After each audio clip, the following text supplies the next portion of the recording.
Le ministre algérien des Affaires étrangères Ahmed Attaf a reçu hier à Alger la directrice générale adjointe de l'Organisation internationale pour les migrations AMIPOP.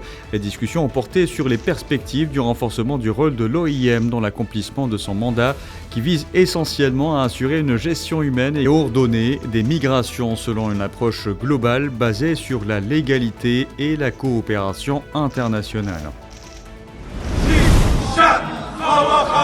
Les membres de la communauté algérienne établie en France ont organisé hier, au cœur de la capitale française, un rassemblement pour célébrer la fête de la victoire, exprimer leur attachement à leur mère patrie et saluer les acquis remportés à la faveur du programme du président algérien Abdelmadjid Tebboune.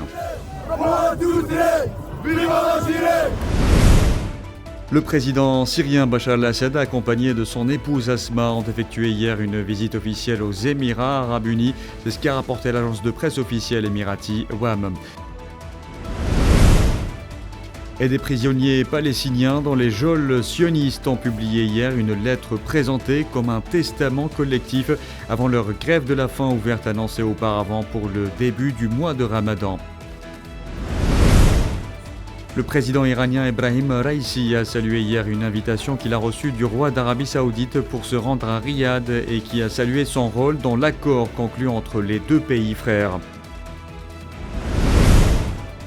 Le président de la République sahraoui et secrétaire général du Front Polisario, Brahim Ghali, a entamé hier une visite d'État au Venezuela sur invitation du président vénézuélien Nicolás Maduro. C'est ce qu'a indiqué l'agence de presse sahraoui SPS.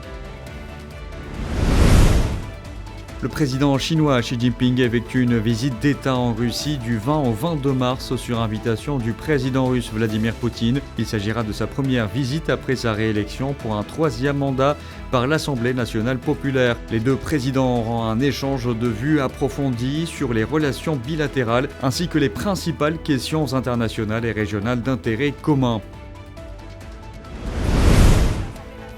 Et puis les deux motions de censure contre le gouvernement d'Elisabeth Borne vont être mises au vote ce lundi par l'Assemblée nationale et la réforme des retraites pourrait être adoptée définitivement malgré la colère dans le pays qui ne faiblit pas. Le déclenchement jeudi de l'arme constitutionnelle du 49.3 par la première ministre pour faire passer sans vote la réforme n'a fait que redoubler la contestation qui dépasse souvent le sujet du recul de l'âge de la retraite de 62 ans à 64 ans.